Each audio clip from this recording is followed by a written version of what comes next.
Coming up, perhaps it's always been true that the British Prime Minister has done the bidding of those truly in power, the oligarchs, be they financiers, titans of industry, or quite literally press barons. What's perhaps unique about Rishi Sunak is that he doesn't just do the bidding of oligarchs, he is himself Britain's first oligarch Prime Minister, heading a government largely made up of ex-hedge fund managers, financiers and corporate consultants. These are people who have spent their entire careers stripping assets in the private sector in order to aggressively cut costs as a way of delivering short-term profits for big money shareholders. And that's exactly how the Conservative government has run this country since 2010. And now, with the Tories floundering in the polls, this asset stripping is entering a new phase, and Sunak is increasingly trying to distract attention by embracing divisive politics and stoking culture wars. Stay tuned.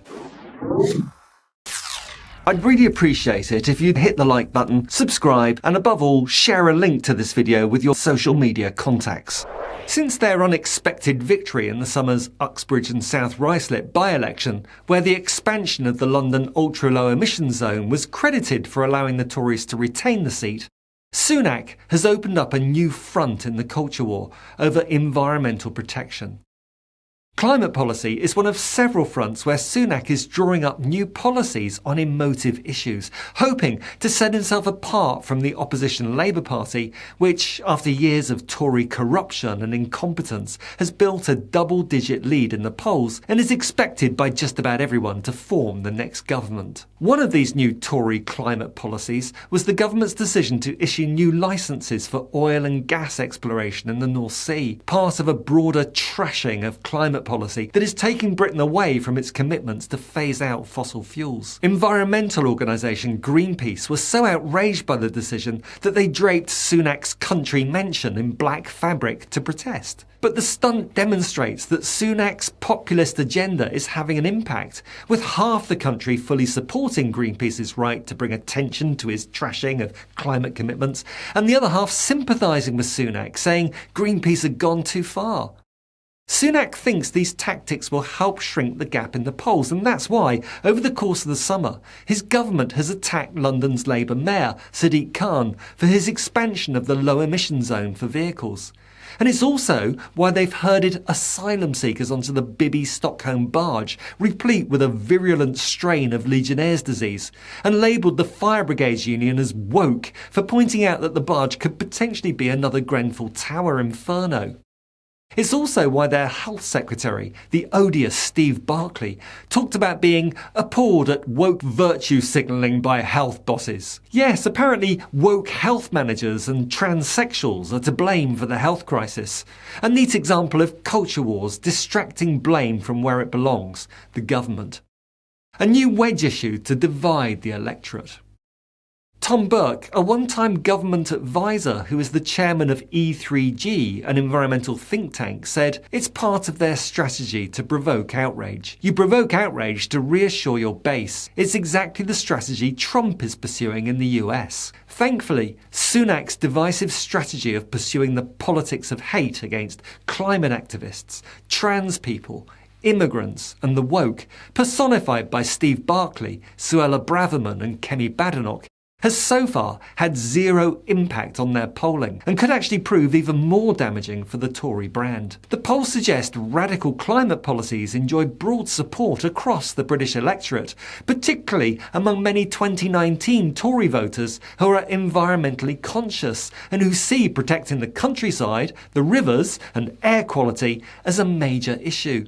This is particularly prevalent in the so-called Blue Wall, those affluent seats in the south and southeast of England that appear increasingly vulnerable to a resurgent Liberal Democrat Party under Ed Davey.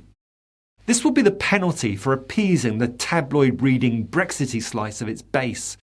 Or to use the language of Tim Bale, Professor of Politics at University of London, the white, culturally conservative, economically disadvantaged voters who might otherwise be tempted to return to Labour. As the government delays, scraps or threatens a range of green goals, Professor Bale says that The anti-net zero line may play well with people who are suffering from a cost of living crisis, but there is a potential for backlash because there is quite widespread support for environmental policies. That Sunak is prepared to take that risk is surely due to the fact that there is no way on earth that after 13 years of Tory misrule and overwhelming feelings in Britain that the country is broken, that Sunak could fight the next election on a positive message.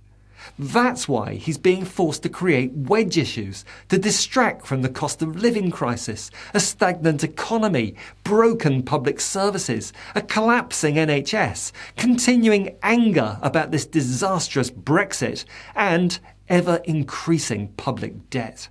It's quite a contrast to the Rishi Sunak that first rose to the rank of Prime Minister after the disastrous Johnson and Truss eras. Remember this? This government will have integrity, professionalism, and accountability at every level. Of course, within hours of that statement, he'd reappointed the disgraced Suella Braverman to one of the 3 great offices of state as Home Secretary, which tells you everything you need to know about our first oligarch Prime Minister. But even so, you wouldn't have necessarily expected him to pivot quite so rapidly towards the war on woke. Populist rhetoric doesn't really suit Sunak's style. He likes to present himself as a technocrat, projecting the idea that the adults are back in the room after the last 2 incumbents of the premiership proved disastrous for both the Tory party and the country at large. Until recently, Sunak's largely avoided the inflammatory tactics of his predecessors. But it seems things are now so desperate that he's being forced to fall back on them.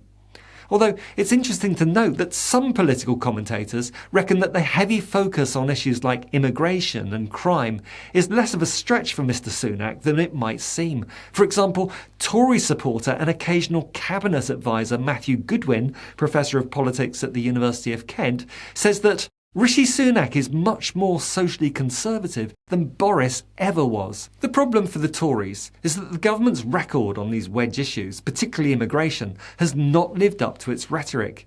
I guess one example of this would be that Sunak has failed on his promise to stop asylum seekers crossing the Channel in small boats. The total number of people who've made this hazardous trip since the UK left the Dublin Agreement on returning refugees to the first safe country as part of Brexit has now crossed the symbolic milestone of 100,000.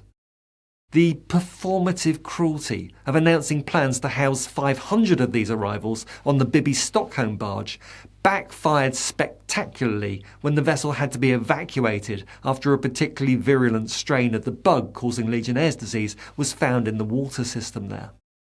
Another performative cruelty measure to forcibly traffic people arriving in the UK to Rwanda has been stumped by legal challenges. And of course, immigration lawyers just doing their job were branded law-breaking, woke, lefty lawyers by both Sunak and several members of his top team. And when that didn't really fly, Sunak took it up another notch by trying to pin the blame on the opposition Labour Party. Just read this post on X, Twitter, and weep. This is what we're up against. The Labour Party, a subset of lawyers, criminal gangs, they're all on the same side, propping up a system of exploitation that profits from getting people to the UK illegally. Granted that Sunak refers to the Labour Party and the UK rather than the Democrats and America, but other than that, this could be a Donald Trump posting on his batshit crazy Truth Social platform. Sunak has recently tried to bring the focus onto crime. He's confirmed a plan to ban machetes and so-called zombie knives, for example.